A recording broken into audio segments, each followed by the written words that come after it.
Assalamualaikum warahmatullahi wabarakatuh. Perkenalkan, nama saya Muhammad Putra Kusuma dari kelas 12 Agama 2 dengan nomor urut absensi 14. Pada kesempatan kali ini saya akan menjelaskan materi walimah. Berikut penjelasannya.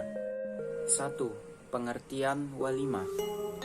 Walimah secara bahasa berasal dari kata al-walamu yang berarti berkumpul.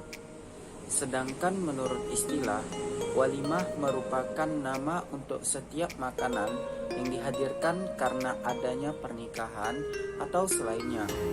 Ungkapan walimah secara mutlak hanya untuk pernikahan, sedangkan selainnya harus diikat dengan kata selainnya seperti walimah safar, walimah khitan. Istilah untuk jamuan pernikahan adalah walimatul ujub.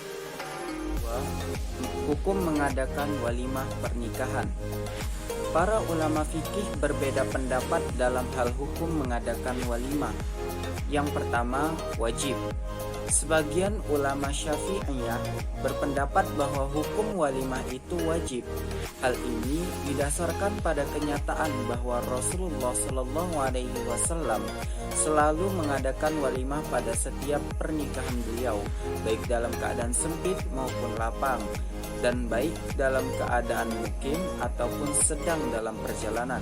Sabda Rasulullah Shallallahu Alaihi Wasallam kepada Abdurrahman bin Auf yang artinya, adakanlah walimah walau hanya dengan memotong seekor kambing. Hadis riwayat Bukhari. 2. Sunnah. Jumhur ulama dari ulama mazhab Hanafi, ulama mazhab Syafi'i, dan ulama mazhab Hambali berpendapat bahwa mengadakan walimah itu hukumnya sunnah dan sangat dianjurkan, dan pahalanya sangat besar. Dalil yang digunakan oleh pendapat ini hampir sama dengan pendapat yang pertama, hanya saja berbeda dalam tata cara memahaminya.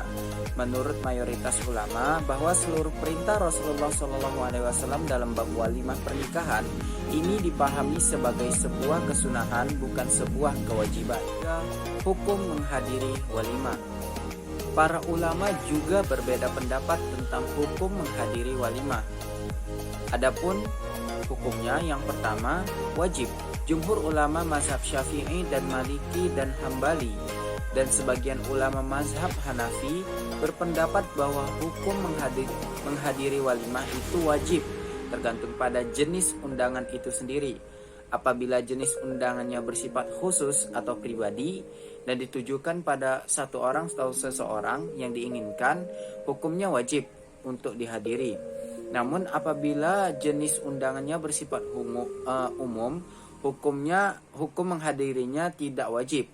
Hal ini sesuai hadis Rasulullah SAW yang artinya, penuhilah undangan ini jika kalian diundang. Hadis riwayat Muslim. Yang kedua, hukumnya sunnah. Sebagian ulama mazhab Hanafi dan Asy-Syafi'i dalam salah satu pendapat mazhab Hambali dan Ibnu Taimiyah berpendapat bukan wajib tetapi sunnah. Dasar dari pendapat ini karena ketika seseorang menghadiri walimah berarti memakan makanan dan harta milik orang lain, dan seseorang tidak diwajibkan untuk mengambil harta orang lain dan yang tidak diinginkannya. Yang ketiga, wajib kifayah. Menurut pandangan sebagian kecil ulama Syafi'i dan Hambali, menghadiri undangan walimah ini masuk dalam kategori wajib kifayah. Jika sebagian telah menghadirinya, maka yang lain tidak lagi berdosa, karena salah satu tujuan walimah itu adalah tersebarnya berita tentang pernikahan ini di masyarakat. 4. Keutamaan menjamu orang makan. Keutamaan menjamu orang makan dijelaskan oleh Nabi di dalam sebuah hadis yang artinya, adapun pertanyaanmu tentang jamuan makanan, maka Rasulullah SAW pernah bersabda, sebaik-baik kalian adalah orang yang suka menjamu makanan dan menjawab salam, maka itulah yang mendorongku untuk sering memberi makan orang lain. Hadis riwayat Ahmad. Yang kelima adalah hikmah walimah. Menurut ulama mazhab Maliki, walimah adalah sarana untuk mengumumkan kepada khalayak ramai bahwa telah terjadi suatu pernikahan. Sedangkan menurut ulama mazhab Syafi'i mengatakan bahwa salah satu hikmah dari walimah adalah adanya maslahat bagi seorang istri, yaitu sebagai bukti kesungguhan suami terhadapnya. Dan yang terakhir atau yang keenam adalah kesimpulan. Walimatul Ursh adalah sebuah bentuk mensyukuri nikmat Allah atas terlaksananya sebuah akad pernikahan dengan menjamu orang-orang dengan makanan.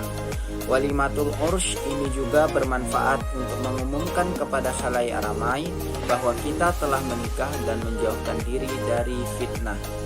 Mungkin demikian penjelasan saya tentang materi walimah yang saya khususkan atau fokuskan dalam pembahasan walimatul ursh. Cukup sekian dan demikian, mohon maaf atas segala kesalahan.